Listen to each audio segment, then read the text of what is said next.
On today's episode of the Locked On Louisville podcast, we are going to explain why the Louisville Cardinals will defeat the Syracuse Orange in the season opener this upcoming Saturday. So with that being said, let's get right on into the show. You are Locked On Louisville, your daily podcast on the Louisville Cardinals.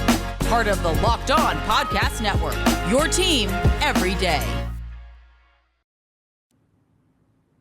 Hey, what's going on, everyone? Welcome into another episode of the Locked On Louisville podcast. I'm your host, Dalton Pence. I serve as a credential media member for Cardinal Sports Zone. I also do some PA announcing work for the university in various sports.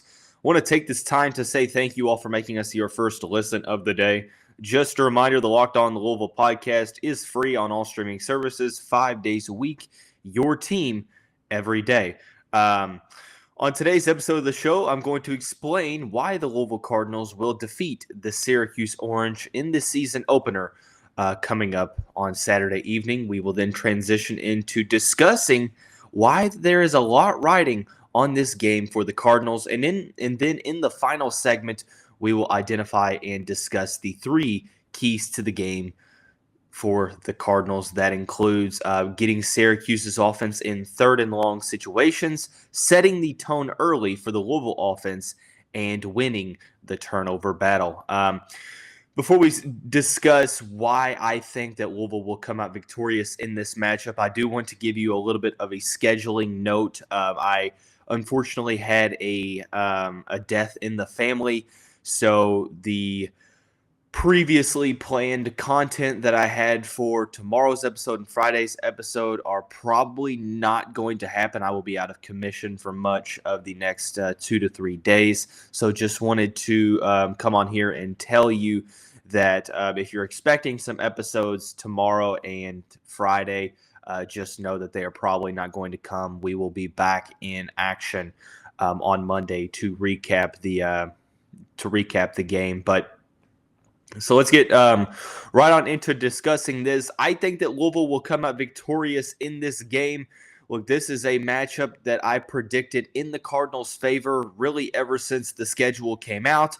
The best way to start to discuss this is by first answering the question, well, how good is Syracuse going to be?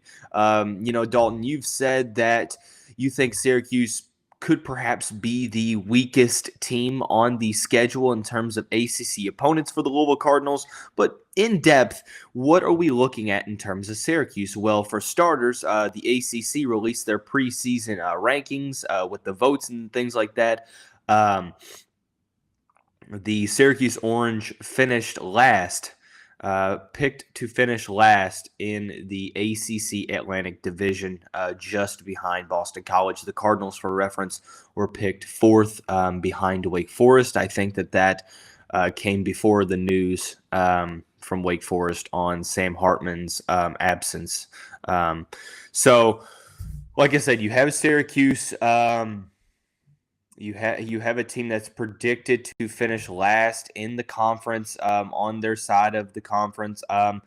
Dino Babers in year 7, look, he is on the hot seat. That is no secret. He did some things in the offseason to try to switch some things up, switched up some of the coaching staff, brought in a new offensive coordinator, brought in a new quarterbacks coach, both of those being under the direction of Bronco Mendenhall at one time. And if you don't remember who Bronco Mendenhall was, the former Virginia coach that was very solid in passing game situations and things of that nature.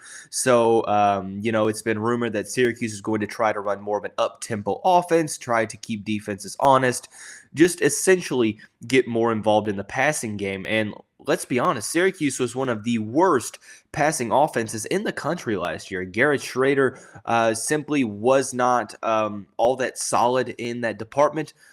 Despite that, the Orange were still very solid on the ground. Even though they are one-dimensional, they still were able to keep defenses honest because of the 1-2 punch that they had on the ground at Garrett Schrader and Sean Tucker. Both of those guys combining for just under 2,500 yards.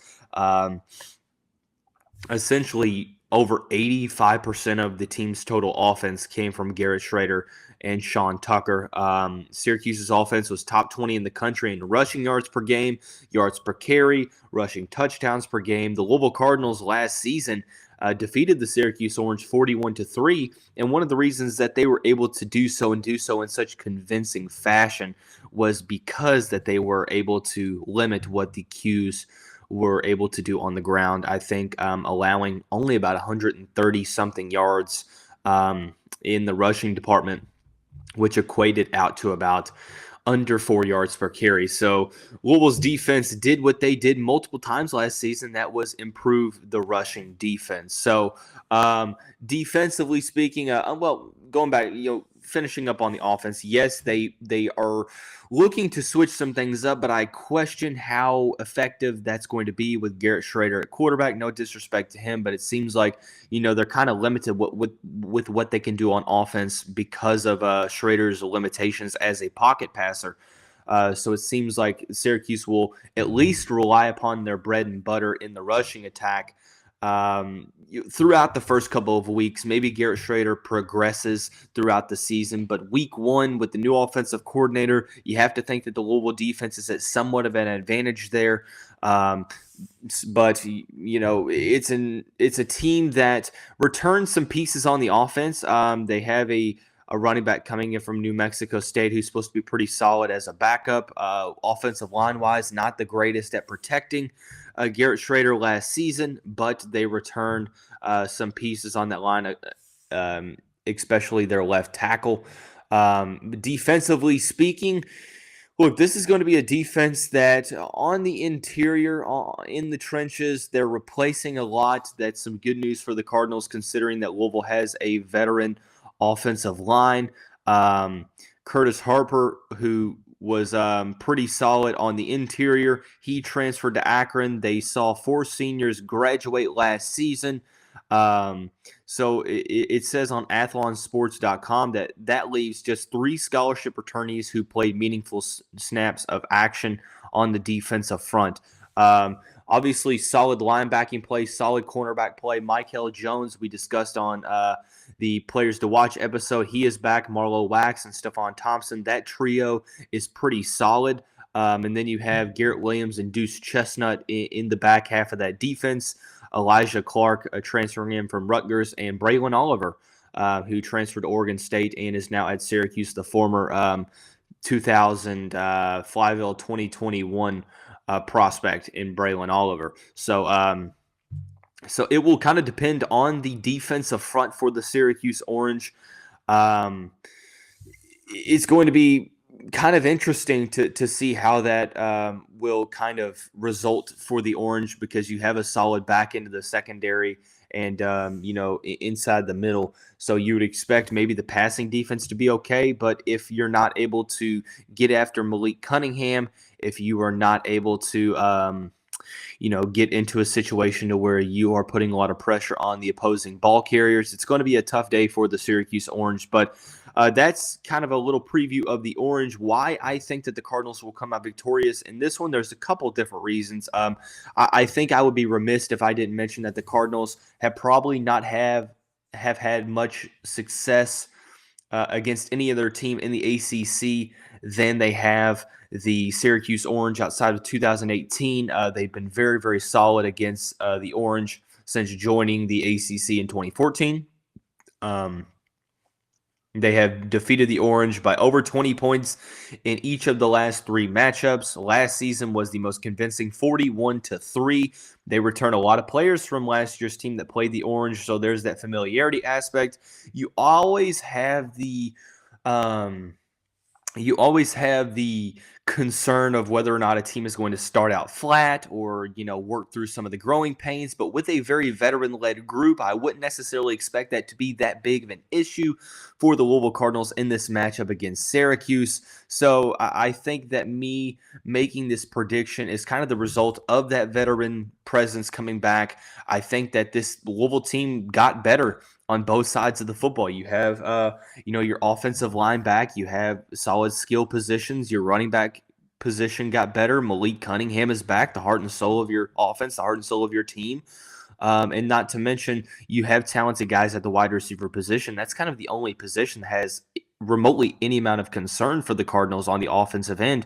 And even then, it's not that much considering that you do have a lot of talented guys in that group. Defensively speaking, I'm expecting this defense to take some strides forward. The addition to the addition of Wesley McGriff as the co-defensive coordinator. They've added some pieces in the secondary: Jarvis Brownlee Jr., Quincy Riley, Nicario Harper, MJ Griffin transfers in that are looking to make some big-time impacts. Josh Minkins is healthy, and then you had a lot of returners from last season in some big spots. Yasir Abdullah on the outside linebacking position. Monty Montgomery is back. Kei'Trel Clark, Kendrick Duncan Jr. The only true big piece that you're losing from last year's team, well, there's two of them. That's CJ Avery and Quinterio Cole. And now you expect guys like Ben Perry and Marvin Dallas to slide into that outside linebacker role to replace Avery. And then MJ Griffin and Josh Minkins to replace Cole.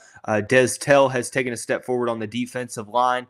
You also have Jermaine Lole coming in from Arizona State, so you have that upgrade there.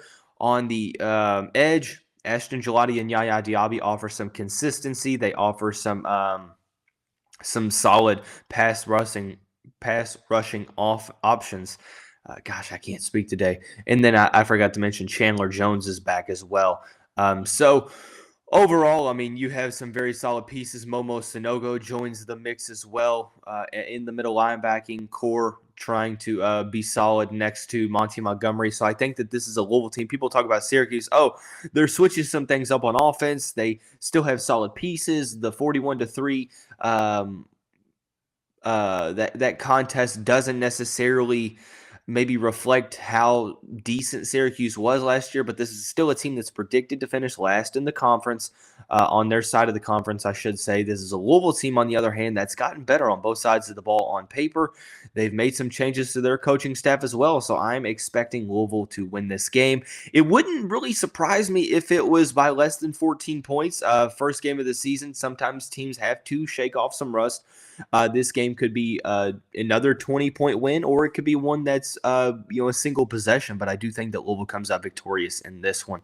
But there's no doubt that there's a lot riding on this game for the Louisville Cardinals. We will discuss that here in just a second after we talk about our friends over at BetOnline. BetOnline.net is your number one source for all of your pro and college football betting needs and sports info this season. Find all of the latest football league developments, game matchups, news, and podcasts, including this year's opening week's games. BetOnline is also your continued source for all of your sporting wagering information, including live betting, esports, and scores. The fastest and easiest way to check in on all of your favorite sports and events, including MLB, MMA, boxing, and golf. Head to the website today or use your mobile device to learn more about the trends in action. BetOnline, where the game starts.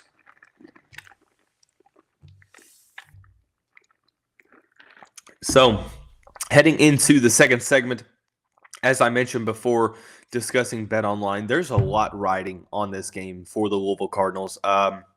What I'm not saying, and I feel like I have to say this time and time again so people don't misinterpret what I'm trying to say. Just because I'm saying one thing doesn't mean that I'm saying a completely other thing. Just because I'm saying that there's a lot riding on this game does not mean that the season would be a failure if the Cardinals lost to the Syracuse Orange. I'm not saying that. I'm not saying that they can't bounce back. I'm not saying that, they're not going to obtain success if they do fall in this matchup. What I am saying is that there's a ton of momentum riding on this game for a handful of different reasons. Let's rewind the clocks back, let's say about 8 months or so. In December, after the Cardinals got beat pretty handily against Kentucky, they ultimately would then lose to Air Force.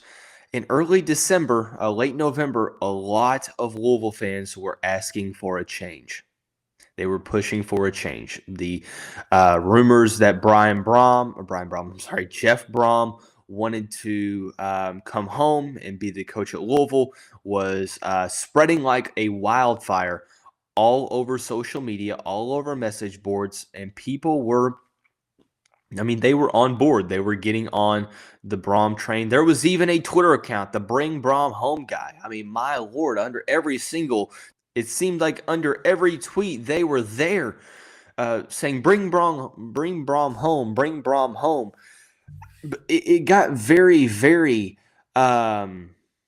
it got very heavy in terms of the kind of the tension between the fan base, because people were on two different ends of the spectrum. Some people were like, give Sat some time. Other people were like, no, make the change now. This isn't working out. It's clear. So there came a time to where, there was the whole thing with, Vince Tyra resigning, Neely Bendapudi going to Penn State. Scott Satterfield was ultimately given next season. Louisville doubled down and basically said, hey, Scott, you are our coach. This is your program, at least for the next year, it would seem. So a lot of Louisville fans said, okay, things are going to need to change. Some things are going to need to improve. That we're going to have to make some coaching changes. We're going to have to increase the recruiting budget and revamp the recruiting department. And we're just going to have to revamp the recruiting as a whole. So what happens? Well, Scott Satterfield goes out, hires a co-offensive coordinator, Lance Taylor, hires a co-defensive coordinator in Wesley McGriff, hires some different coaches, adds another recruiting coordinator, increases the recruiting budget, really takes advantage of the NIL realm.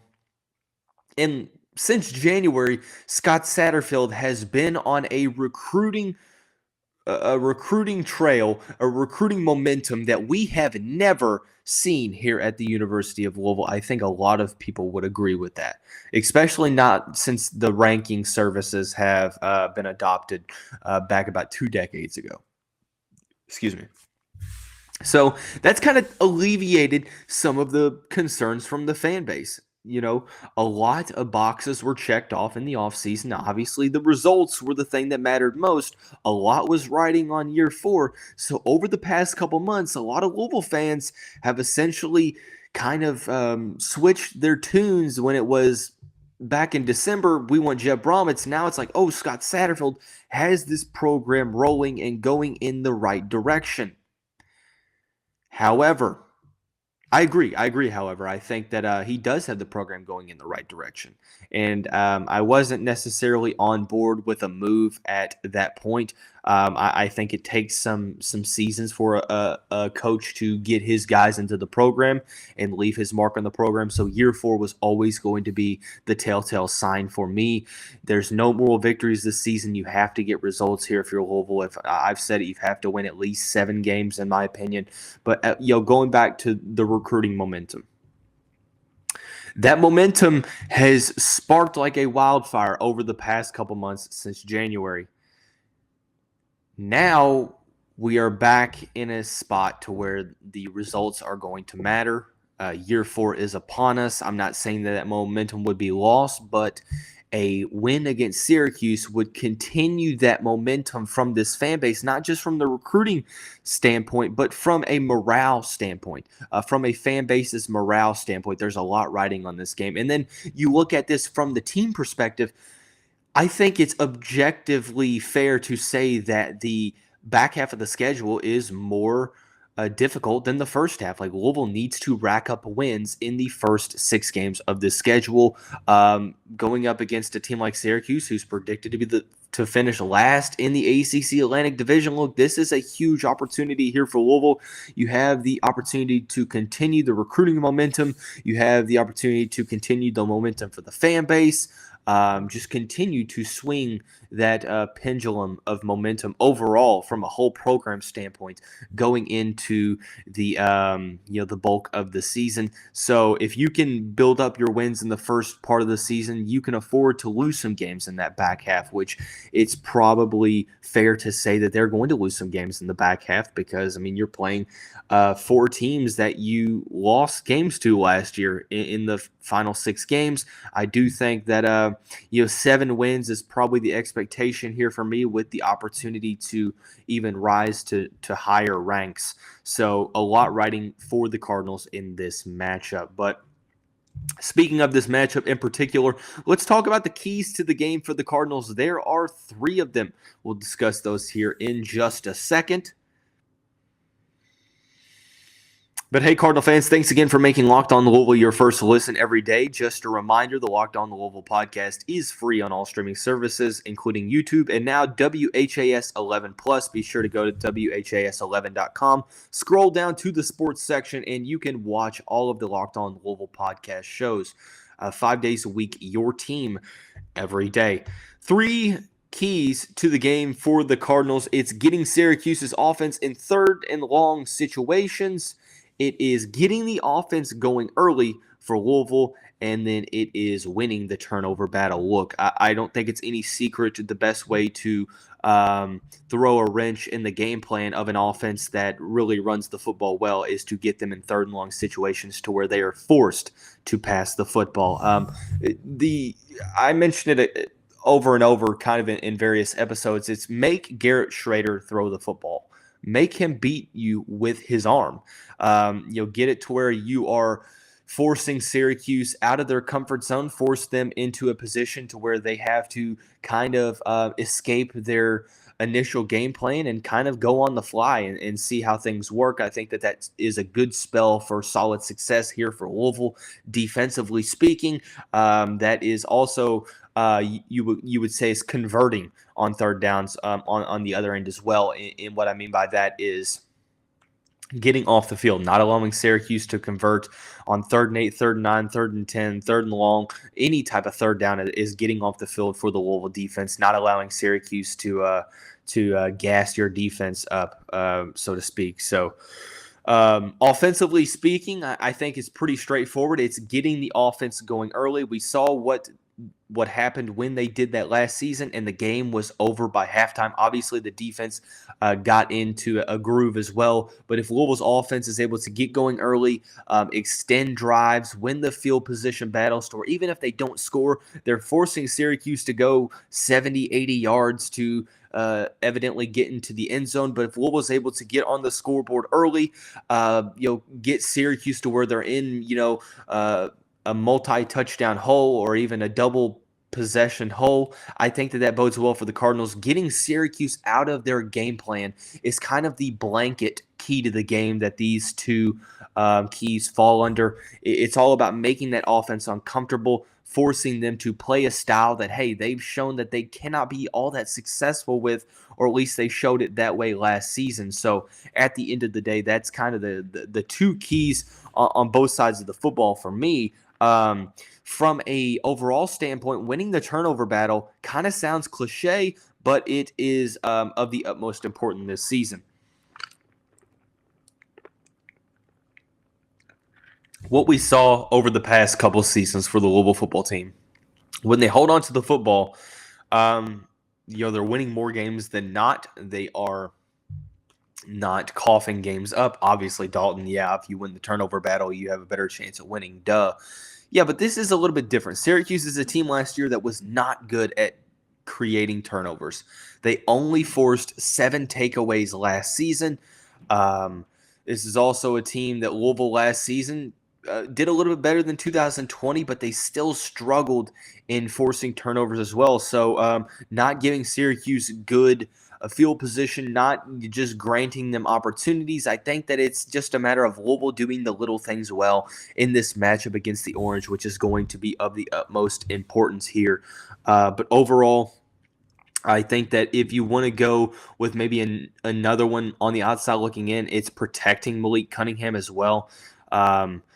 And the offensive line dominating the line of scrimmage. I think that with a fairly new defensive line for the Syracuse Orange, this is a solid opportunity for the veteran offensive line of the Louisville Cardinals to be able to impose their will on this game, protect Malik Cunningham, allow him to go through his progressions, go through his reads, make the right decisions as a pocket passer, or even his ability to run the read option or even just get out and scramble, and then also creating holes for your ball carriers, for Tyon Evans, Jalen Mitchell, Jawar Jordan, Travion Cooley, For me, it's a matter of a handful of different things coming together and Louisville just executing on all fronts. So I think that Louisville's going to win this game. In terms of the spread, I think that they'll cover the spread too. It's anywhere from about 3.5 to 4.5 points, depending on where you look at it. But there's a lot riding on this game in terms of momentum in the recruiting department, in the fan morale department, and with the season getting tougher as the year goes on, it does have some implications on the season to date. But keys to the game for the Cardinals, it's taking care of the football, winning the turnover battle, forcing Syracuse into situations that they are not comfortable in, getting them out of their game plan on offense. Before we get out of here, the Locked On ACC podcast is a fantastic listen.